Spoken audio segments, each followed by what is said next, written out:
Hello and welcome to this special radio town hall meeting on whistleblowing by the Progressive Impact Organization for Community Development, PRIMOG.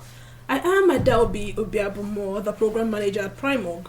PRIMOG is a civil society organization working to promote good governance, participation and accountability in Nigeria. This town hall meeting against corruption has the support of the MacArthur Foundation.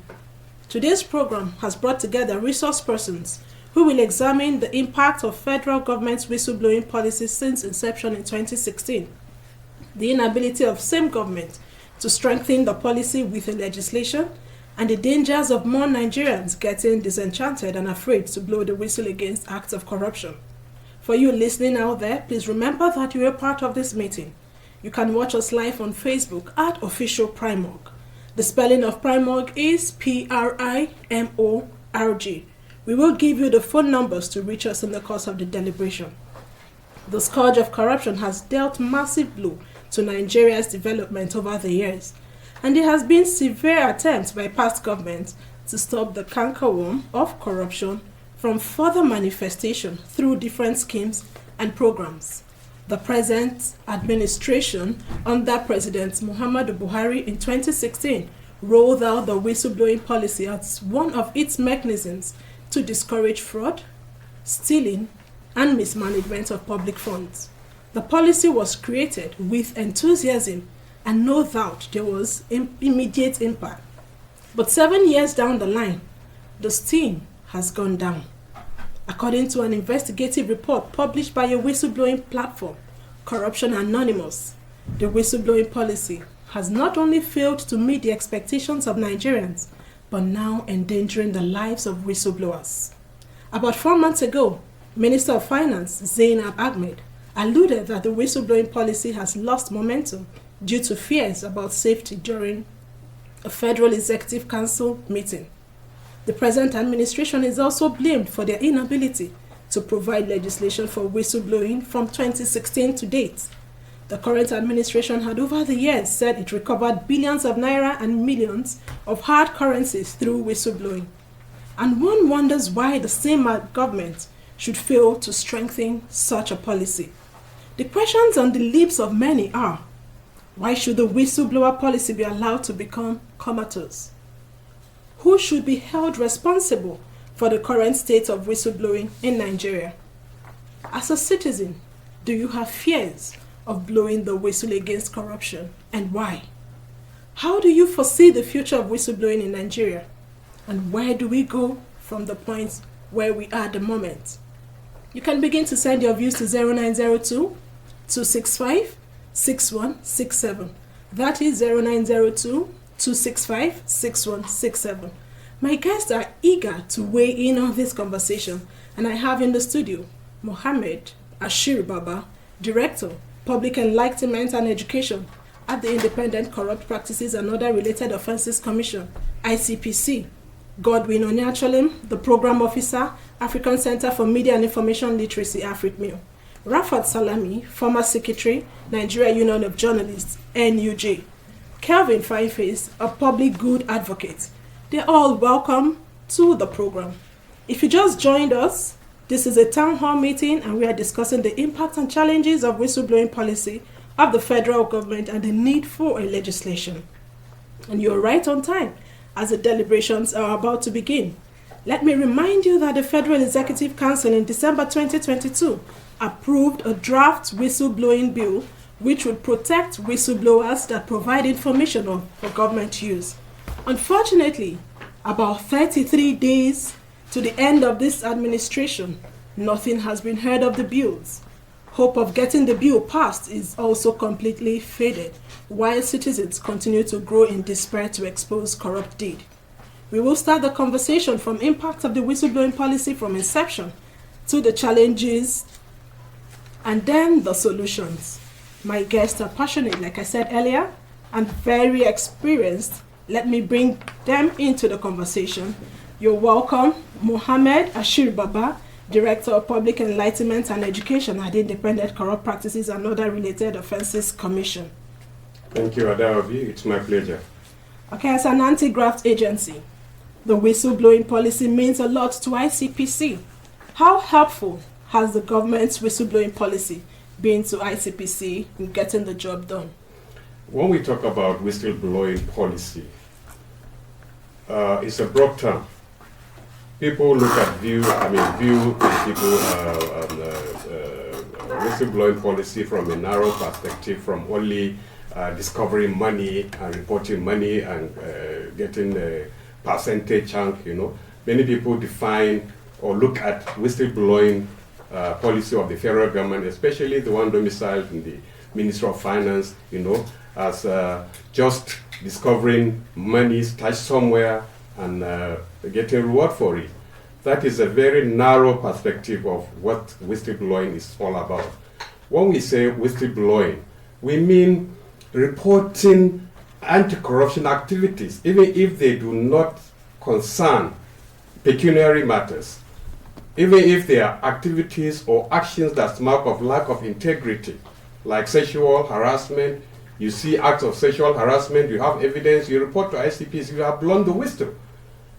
You don't have to discover millions of naira stashed somewhere, in anticipation of a certain percentage cut, and then you report, and then you say you've blown the whistle. It's a very broad term, where people are narrowing it down to just discoveries of cash and getting reward for it. That is why we are under the impression, or generally under the impression, that the whistleblowing policy of government is not succeeding. It's because we give it a very narrow perspective.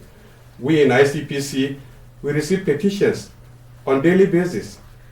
As a matter of fact, we have a high level of, we have improved petition receiving, we have received higher number of petitions in recent years, mostly due to our sensitization activities and the ability to mobilize the public to see corrupt activities and report corrupt activities to the ICPC.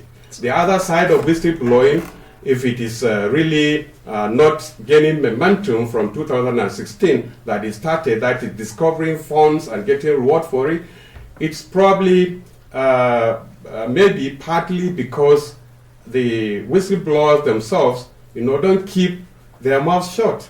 They endanger themselves by going about making noise, that they discover something, that this and that, without even allowing the anti-corruption agencies to investigate and determine whether it is indeed true that what they say they discovered was indeed a stolen fund. So it's like we are too much in a hurry to consign the federal government policy to more or less oblivion, which is not really fair. It's good that you mentioned that the whistleblowing policy is beyond financial corruption. There are other misdeeds in the society that citizens can report to the ICPC. And it's also good that you said in the recent years we've had citizens who report acts of corruption. But again, some citizens would say they are scared of reprisals, because we've had situations where a person who blew the whistle faced different forms of reprisal. And you also mentioned that citizens shouldn't go about, or whistleblowers shouldn't go about shouting or announcing that they have found money in some places.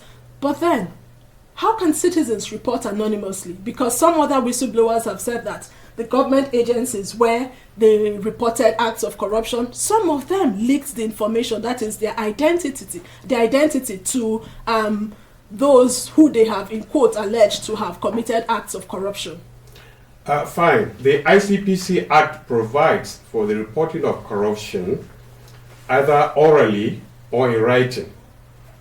You can even send anonymous petition if you don't want your names to appear in the, to be known for security reasons.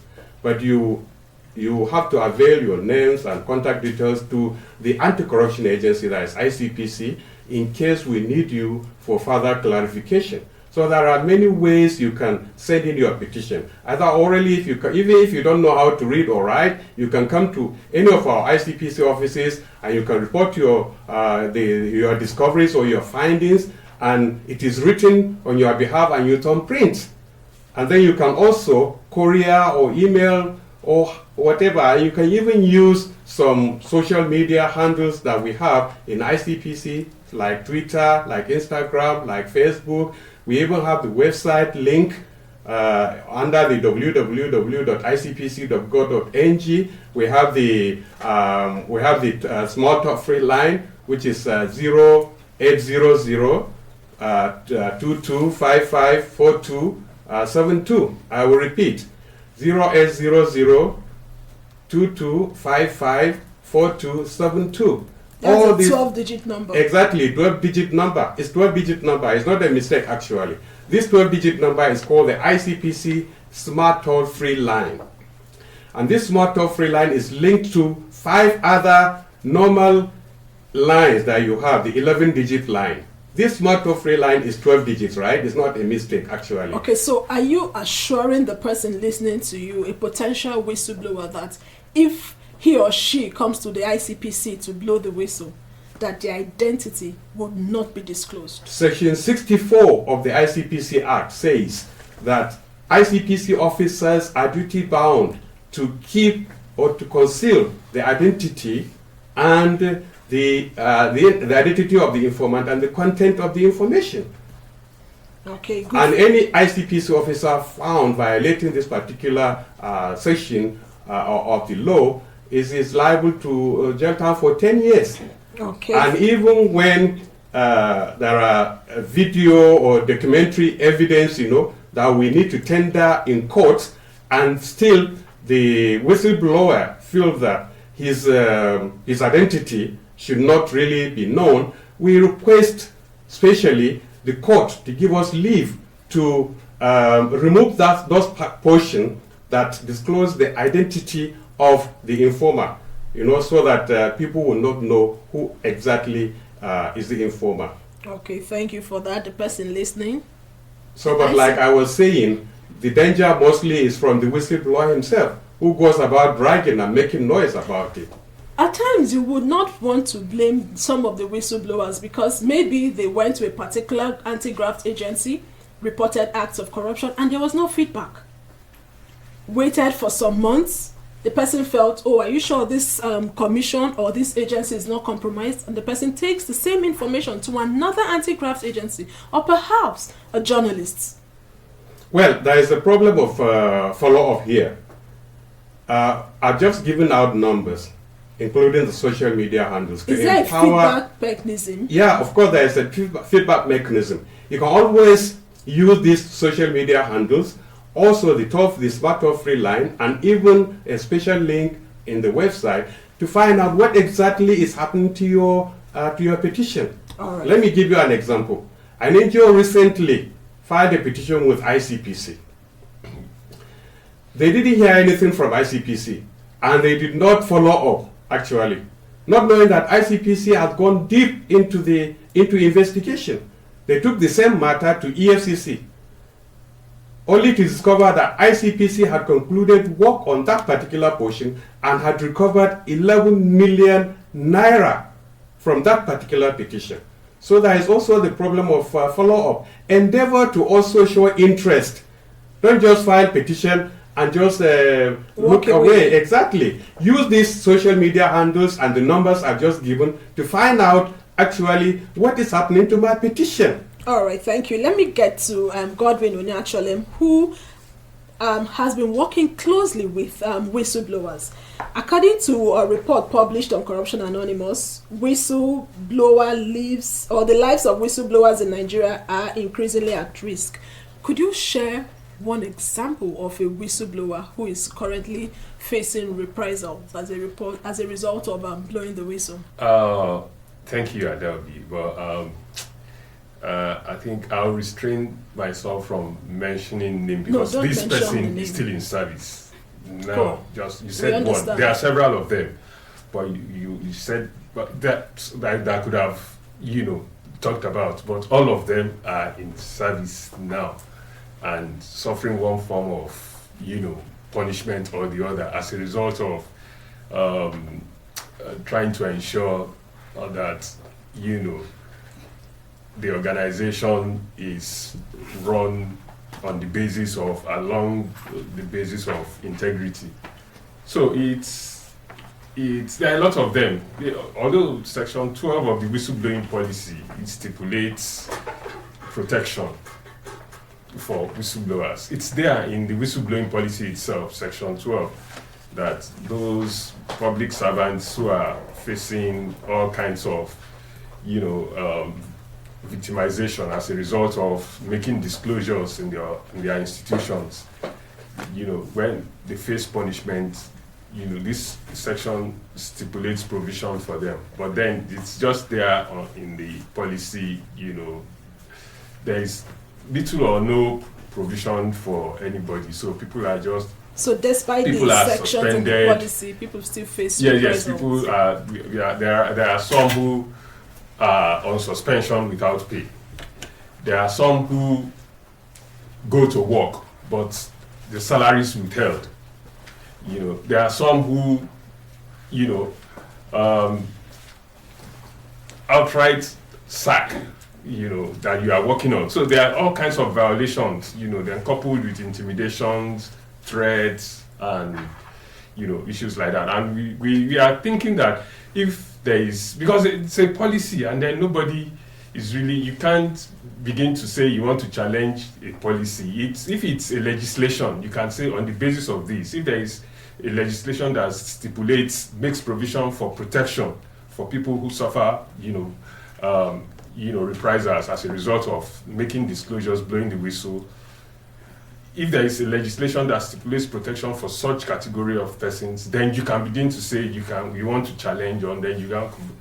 But on our part, we still continue to do advocacy. That government institutions should respect, because also we want government to understand that whistleblowing is also something like a fundamental human right that has to be protected. It's a natural extension of freedom of expression. When people see wrongdoing happening in a particular place, they have the right, and I really agree with the director from ICPC who said, it's whistleblowing is not just about making disclosures on financial fraud. Whistleblowing involves all kinds of wrongdoing, all forms. You mentioned sexual harassment, exam malpractices you found on campuses, human rights violations, degradations, environmental degradation. All these are, you can report all these kinds of, so long as it's a wrongdoing. And that wrongdoing shouldn't just affect maybe one person personal. It has to be something that endangers public health, society. It has to be about the society, not about, it's not the personal. Yes, interest. Whistleblowing doesn't, take into consideration, personal, wrongdoing that people do to themselves. Haven't I highlighted all of that? I understand that there is a coalition, Whistleblower Advocacy Coalition. So what has the coalition done for whistleblowers who have faced reprisals? Okay, let me just quickly give a background to this coalition. It's a coalition of civil society organizations, including Primorg, and then, some section of the media that are interested in ensuring protection for people who blow the whistle. So that's what led to that coalition. And then that coalition is also advocating for, a quick passage of a whistleblower protection law. Because it is important. Because once there is no law, you are not likely to give impetus to encouraging people to come out to blow the whistle. Is the coalition active? It is active in the sense that in November, it was formed in November, and then it released what is called Abuja Declaration. And one of the key points in the Abuja Declaration is appealing to the federal government that, announced the whistleblowing policy in 2016 to ensure the passage of a whistleblowing law before the administration winds up in May 29. And are you positive that? Yes, I am positive in the sense that Ministry of Finance is handling it. And I understand that the Honorable Minister of Finance wants to ensure that the whistleblowing law will be a legacy of the present administration. All right, thank you. We are also hopeful that before the end of the tenure, we would have a whistleblowing legislation. In the studio, I also have Rafat Salami, former secretary, Nigerian Union of Journalists. You're welcome to the program. Many thanks, Adobe. From a journalist's viewpoint, how would you assess whistleblowing policy of the federal government? I understand that Section 22 of the Constitution mandates you and other journalists out there to blow the whistle. Well, the journalist blows the whistle, but we also rely on the public to give us information to blow this whistle. The journalist does his investigation, his or her investigations, and in doing that, one of the cardinal things, the cardinal ethic of our profession is that we protect the identity of our sources. We would rather die a million deaths than reveal the identity of any of our sources. So we have been protecting our sources since our career began. So the whistleblower policy is not something, protecting the identity of a whistleblower is something that we as journalists have been doing, and it's easy for us to do, protecting the identity. Now, if the society at large does not come out with information, does not give you access to the information you require to reveal what is going wrong, a wrongdoing anywhere, there is a limit to which you can go. Journalists face a lot of bottlenecks in the system when you are investigating a matter. And this is because corruption has become very endemic in our country. Everybody is collaborating and conspiring at different levels. I've seen it work at different levels. Everybody is in fact, when you begin to investigate something, you're actually giving some people information. You say, you mean it's happening? Let me go and take my own share. Isn't it Nigeria? Everybody is just taking his own. That's the likely response you are going to get. But it doesn't deter us as journalists, because our job has to be done. And our job will not have been done if we are not investigating different things, because we are the only agency, only profession mandated by the Constitution to expose, to hold government accountable, government and its officials, public servants accountable to the people. So we'll keep doing what we have to do against all odds. It's good that the journalist is resilient in terms of exposing acts of corruption. But you earlier said that a journalist would protect their source. Yes. In protecting your source, you also expose yourself. Yes. So how would you rate journalists out there, or the impact of government trying to stifle journalists or media houses in terms of doing their job? Would you say the government has been cooperative, in as much as we understand that the journalist has a duty to do? Many things hinder the effective performance of the journalists, not just governments. For instance, our remuneration. A journalist that is not well paid, or not paid at all, can be compromised at any level of investigation. So if the journalist is not well paid, or is not even paid at all, as we have instances even within FCT here, where media houses don't pay salaries, they owe salaries of 15, 20 months, you cannot expect, you're already creating an atmosphere of corruption even for the journalist himself. So that journalist, you really don't know how far that journalist will go in executing and carrying out his or her own task. That's on one level. On another level, I mentioned access to information. There is a Freedom of Information Act. The NUJ in FCT actually went to court because an agency refused to give it information after citing the Freedom of Information Act, after invoking that act. And it's still going up and down. You understand? So we need, a law is only as effective as the people want it to be. Until we, the people, as in me, you, Nigerians, everybody, agree that we need to stamp out corruption and we all need to work together, there is a limit to what the journalists can do. And until we criminalize non-payment of salaries to journalists, there is a limit to which you can hold the journalists accountable. Until government, and when I say government, I don't like to hold only public officers, because we are all government. Until we all hold agencies accountable and tell them, no, a request has been made to you, you need to provide it.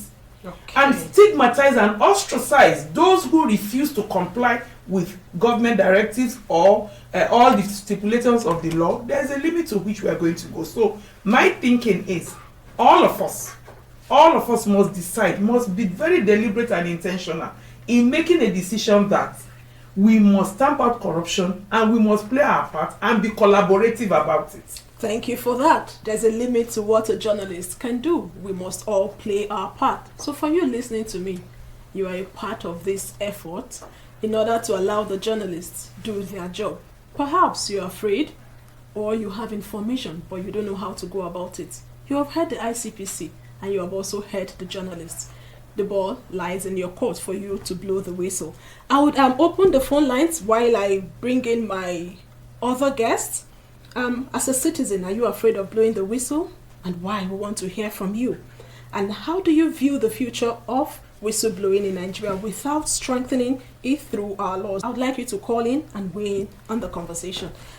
My other guest here is Kelvin Fineface. He prefers to be known as a public good advocate. You're welcome to today's episode of the program. Good morning once again.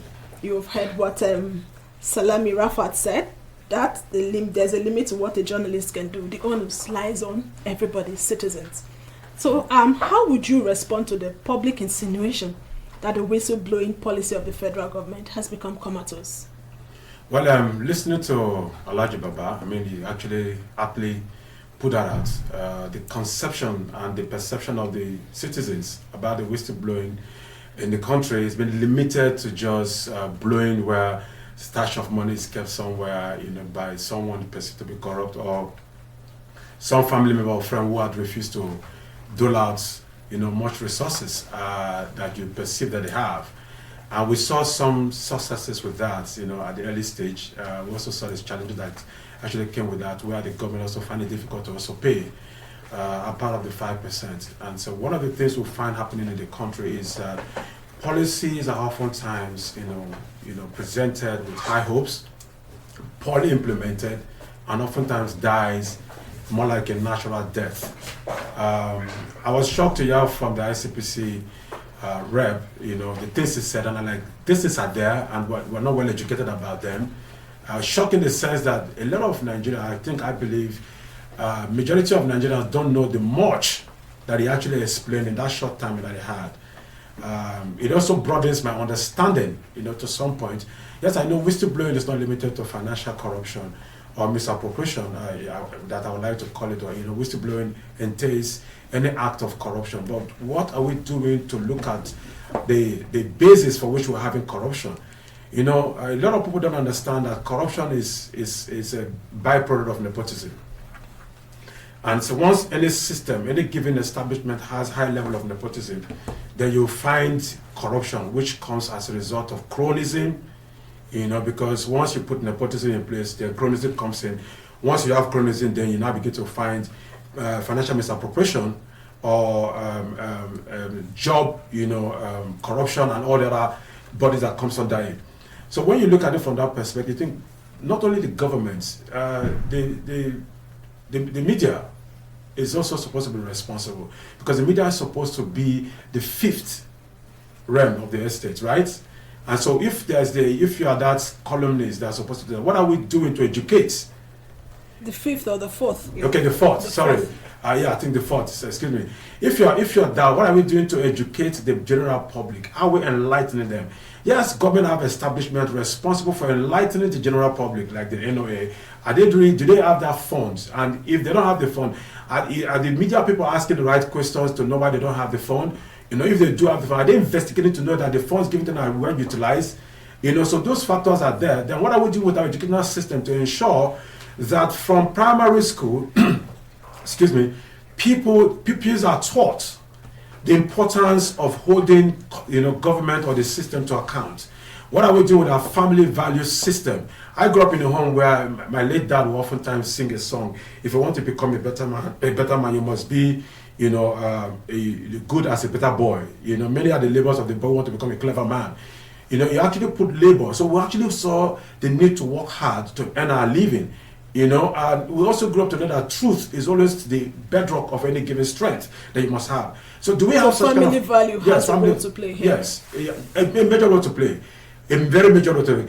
I am who I am today because of those values. It actually guides my dreams, my aspirations, my ambitions in life because of those values. So if we don't have those values put in place, we're not educating the people from scratch, we don't catch them young, those same people come up to the society to become who they are.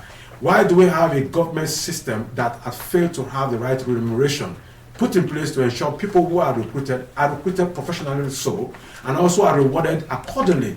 Why do we have a society that will have very poor reward system put in place? That if you do right, you're punished for doing right, and if you do wrong, you're celebrated. Why do we have a society that accommodates criminals and give them chieftaincy titles? Why don't you have name, shame, and banish policy put in place that if you steal public funds, you're named, you're shamed, and you're publicly banished from society? Then your children also suffer from the same thing because you have stolen, your children don't go to. In those days in the village, it used to happen that way. Once you're a son of a thief, you can't have your peace around the community. So we should bring back those systems that we have in place as a checkmate, method.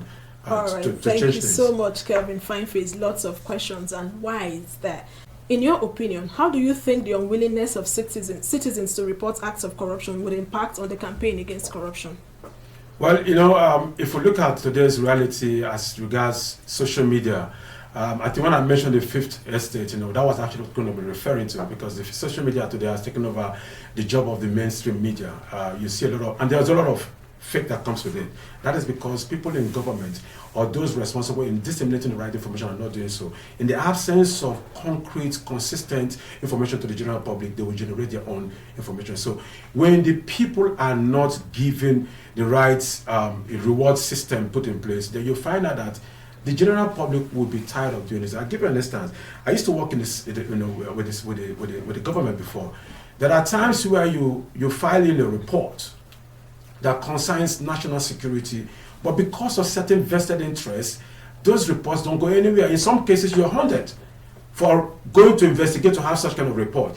You also have a situation where people have gone to report, of misgiving or corruption, and people in the system, kind of expose those sources to the suspects, and they end up either killing or maiming or destroying them in some way or the other. So for those reasons, because of lack of protection of source, blowers don't want to come forward, whistleblowers don't want to come forward, because the fear is that when I come to blow this whistle now, either in an office, like we heard, my colleague said before, in the offices they deny them their pay, they find one excuse or the other, and you don't forget Nigeria has this cobweb system of corruption that hardly you can actually be absolved from corruption, because if you don't take it, your family member must have taken it, bought gift for your children, or one way or the other, or your colleague bought gift for you out of sheer goodwill, and you find what's happening, you're entangled in this thing called corruption because of the spread with which it actually goes. So I believe if we put the right reward system in place, if we put the right recruitment process in place, where people are only given job positions, public or private, based on merit, then we'll begin to see a situation where things can change and people can have the confidence to come to blow the whistle. Then it also reduces the need for people to want to steal for future, because that's part of what has resulted to where we find ourselves today. Thank you so much, Kevin Fineface. Now let's seek for solutions. I'll start with Mashiru Mohammed Baba, Director of Public Enlightenment and Education at ICPC. As we wait for the strengthening of the whistleblower policy, how can citizens, you were mentioned before, it's the toll-free line for citizens to report acts of corruption, but there are instances where people have been, should I use the word, duped, in terms of those seeking for a job in one ministry, department, or agency. If I find myself or the person listening to me is a victim of such, do we have a call? Let's take the call. I'll get back to you. Hello? Your name and where you're calling us from? My name is I'm calling from Nigeria. As a citizen, would you be willing to report acts of corruption? Somehow, yes, the environment calls for that, because it is so difficult to do such an act in a country like ours. Because I want to believe that one of the problems we have is that the corrupt men and women have allies in different areas, both in government and in non-governmental organizations. Are you still there? Okay, so the last caller said he may be willing to report acts of corruption because according to him, some may not want to report because there is what would I call it now? Like a committee of corrupt people. Let's take another call. Hello, name and where you're calling us from. I would like to be anonymous. Okay, please go ahead. I once wanted to be a victim of that thing by reporting a certain place around this Malabar where people are being taken trafficking. So I called the organization that is responsible and not it. Okay. I gave them the number, the address and everything. Do you know that the letter wanted me to be there presently? How could that happen? And there are other things that I have reported some agencies. So, my life is so precious to me. We see things happening, but you can't just go forward and report because of the people that are concerned will not even take it serious as well. Instead, they would like to involve you. So if there is a legislation, would you be willing to report acts of corruption again? If there is a legislation that guarantees your protection, would you be willing to report acts of corruption again? Yes. All right. Thank you so much for that contribution. You have heard him. If there is a protection, some Nigerians would be willing to report acts of corruption. Back to my earlier question. How can a person who must or may have been scammed in terms of job application, what should that person do? Should the person come to ICPC knowing that he was complicit? Yes, he paid the money, but the person did not give him the job as agreed. Well, in recent times, we've had about 100 cases of job racketeering, and we prosecuted some with conviction, actually.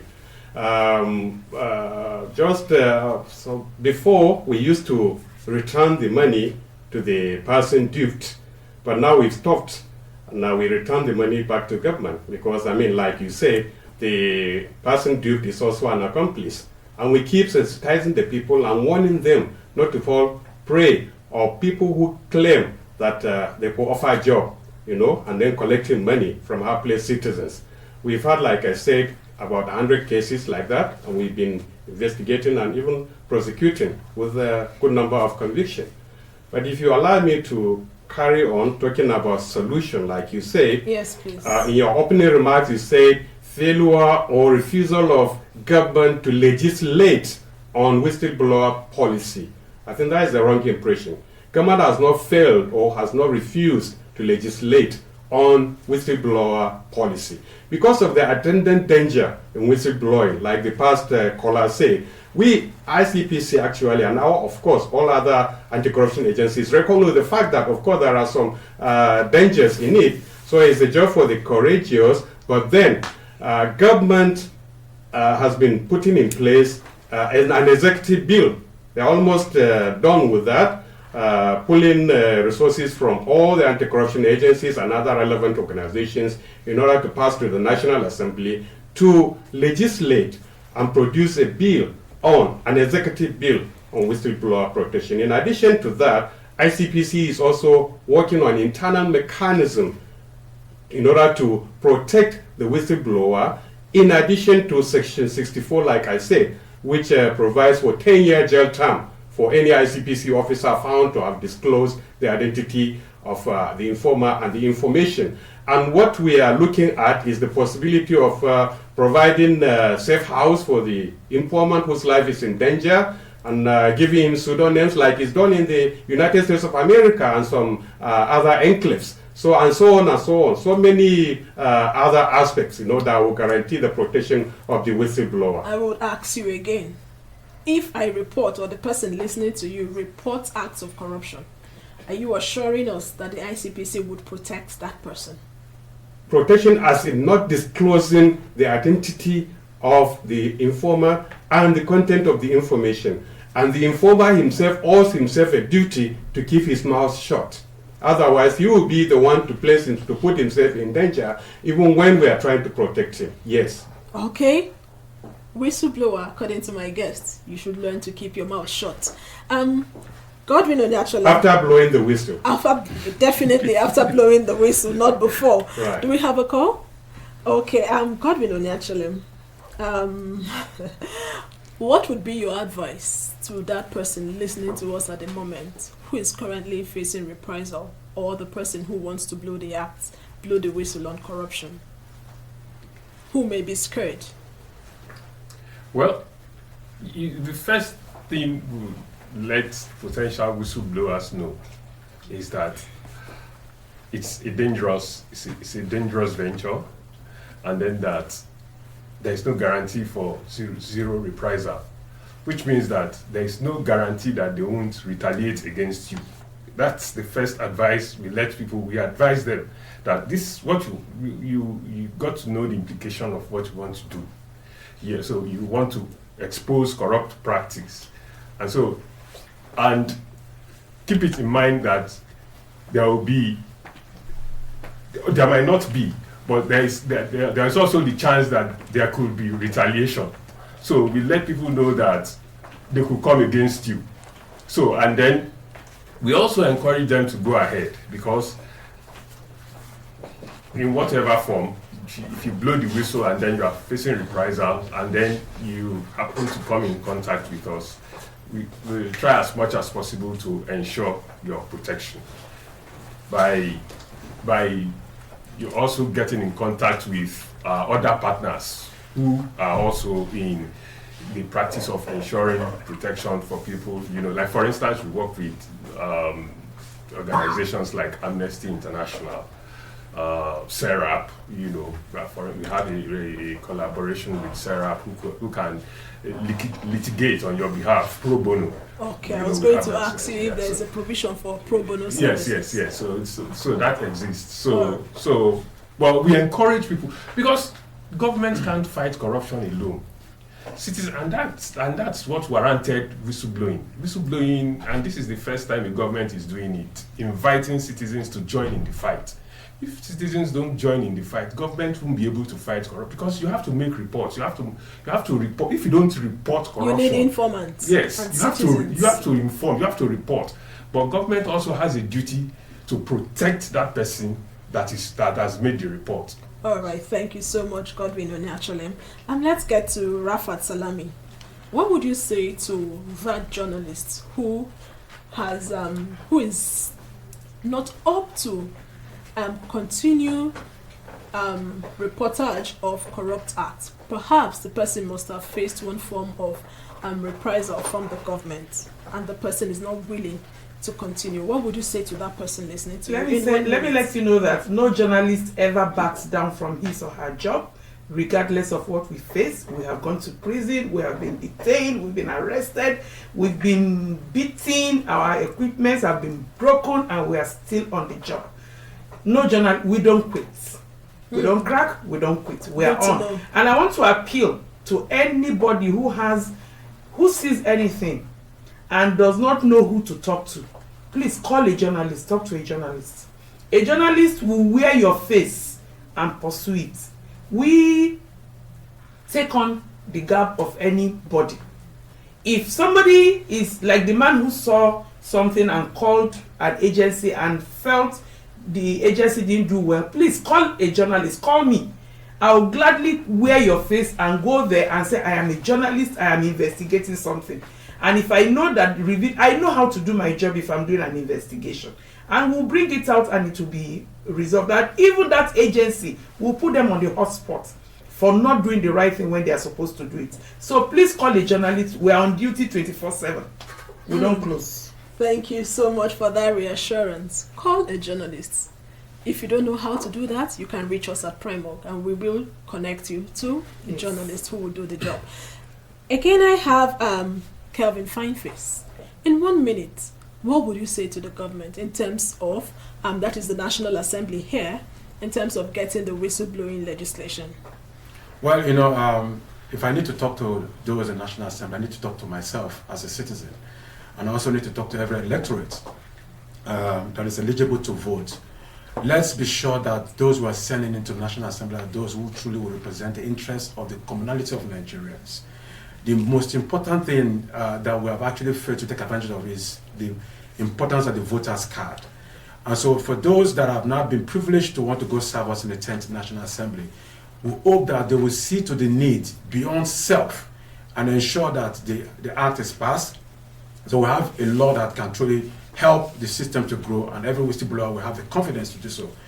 We cannot act like we're living in a different planet with those in reality. The whistleblower lives in a society that is also bedeviled with endemic corruption. So if we must take care of that, let's also be sure that we have the right remuneration. We're also doing the right recruitment processes so that we only have those who are qualified to be in those places, and also give them the money that they deserve.